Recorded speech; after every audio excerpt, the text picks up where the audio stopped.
My hands found the trigger before my brain caught up. I'd been working courthouse security for 2 years. You learn the rhythms fast. Which attorneys cut corners on the scanner, which defendants arrive scared versus resigned, which days run long. You know faces, you know names, you know who belongs. So when a man in a county sheriff's deputy uniform walked through the employee entrance at 11:40 p.m. on a Thursday, I noticed 3 things in quick succession. His badge was on the wrong side. His boots were clean. Not courthouse clean, showroom clean, like he'd never worn them before, and I didn't recognize him. That last part mattered most. Our county runs a small operation. 14 deputies rotate through this building. I knew all of them by name, by shift, by coffee order. This man was not one of them. I didn't move from my station. Just watched him walk toward the south corridor like he owned the floor. Kept my voice level. Hey, which division are you with? He turned, smiled. The smile was too practiced, too immediate, like he'd been expecting the question. Civil process, he said, working late on a filing issue. Civil process doesn't run deputies at midnight. I knew that. He should have known I knew that. I stepped out from behind the desk. I'd need to see your credentials. He unclipped his badge and held it out, and I walked toward him slowly, watching his hands, watching his shoulders, watching the way his weight shifted to his left foot as I got closer. The badge looked right at first glance. County seal, correct color, laminate overlay. But the ID number started with a 7. Ours start with 2 or 3. Every single one. I kept my face neutral. Give me 1 second. I need to log this in the system. I turned back toward my desk, which put him behind me, and I did not like that. I moved deliberately, kept him in my peripheral vision using the reflection in the dark monitor screen, and picked up the desk phone instead of my radio. Called the overnight supervisor's direct line. Carla, I said when she picked up. I've got a deputy here, Civil Process Division, working a late filing. Can you confirm that's authorized tonight? There was a pause. We don't have anyone scheduled past 6. What's the name? I turned around to ask, and he was already moving. Not toward me, toward the south corridor, the restricted corridor, the one that leads to the holding cells and the evidence lockup. I came around the desk fast. Stop, right now. He stopped, turned slowly. That same smile, but something underneath it had shifted. You don't want to make this difficult, he said. I had my hand on my radio. I want you on the ground, right now, face down, hands where I can see them. He looked at me for a long moment, calculating. I'd seen that look before on people who were deciding whether the math worked in their favor. I held eye contact and didn't blink, and made sure he understood the math did not work. He got on the ground. Carla was still on the line. I told her to call it in. She didn't ask twice. Within 4 minutes, I had 2 real deputies coming through the main entrance,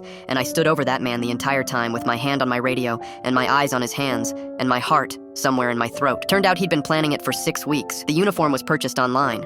The badge was fabricated. He had a specific evidence box in mind, tied to a case scheduled for trial in 9 days. Someone on the outside had paid him well, and he'd done his homework on everything except the one thing that mattered. He didn't know I'd spent 2 years learning every face in that building. The detective who interviewed me afterward asked how I'd clocked him so fast. I told him about the badge number, the boots, the wrong division. He wrote all of it down, then looked up. What was the first thing? He asked. Before any of that, I thought about it honestly. I just didn't know him, I said. And I should have. That was enough. That's always enough if you're paying attention.